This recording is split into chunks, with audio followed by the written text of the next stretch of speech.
Bonjour à tous, bienvenue chez BM Création. Deuxième petite vidéo concernant principalement le CFS de Creality. Donc un peu d'explication sur les améliorations du CFS et aussi les petits problèmes rencontrés au cours de son utilisation. Voici la modification apportée au CFS.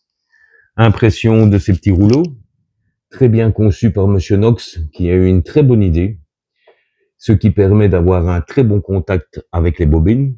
Pourquoi? Parce que j'utilise des marques différentes de filaments. J'utilise aussi bien le Creality, Eason, Jaio, Sunlu.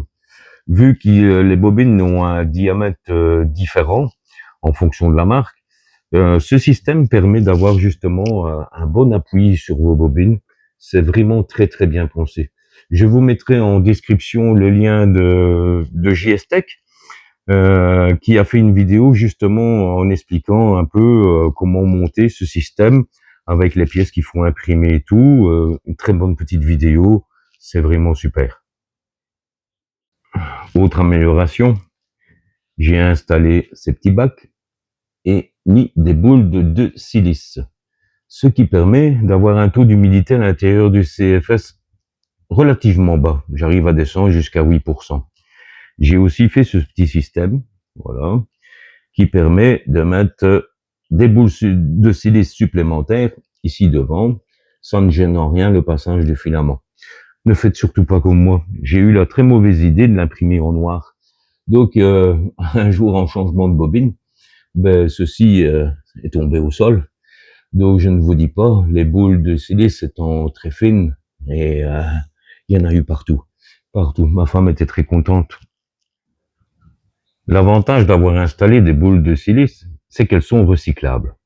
Une fois qu'elles ont pris du taux d'humidité, elles changent de couleur. Voilà. Bon, bien sûr, il existe aussi d'autres modèles de boules de silice qui sont blanches à l'origine. Une fois qu'elles sont en humidité complète, elles deviennent bleues.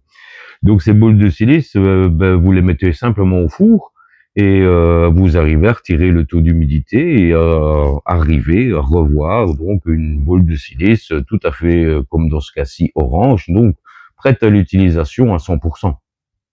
Pour ma part, le fait d'avoir descendu le taux d'humidité dans le SFS plus ou moins vers 8%, me donne quand même des meilleures impressions. Vous pourrez essayer de faire l'expérience, descendez votre taux d'humidité à l'intérieur de votre SFS, faites des impressions et vous allez voir, faites une comparaison par exemple avec une bobine que vous avez laissée à 25% d'humidité et une bobine que vous aurez descendue à 8% d'humidité. Vous allez voir, vous allez constater qu'il y a une différence sur vos impressions. Une petite mise en garde, juste à titre d'information. Vous voyez le filament qui est introduit ici dans le PTFE, il ne se déshydrate pas. Donc automatiquement, lorsque vous voulez lancer une impression, ce filament devient quand même relativement cassant. Voilà. Vous voyez, il casse très facilement. Donc quand vous allez imprimer, qu'est-ce qui va se passer? Il va envoyer le filament à la tête d'impression. Et ce filament, vu qu'il est cassant, il peut casser un peu n'importe où. Il peut casser aussi bien dans le PTFE ou que dans la thèse d'extrusion. Automatiquement, ça vous fait une machine que vous devoir modifier pour pouvoir continuer à imprimer en retirant, par exemple, le filament qui serait cassé soit à l'intérieur du PTFE ou au niveau de l'extrudeur. Maintenant, passons aux problèmes techniques rencontrés sur le CFS.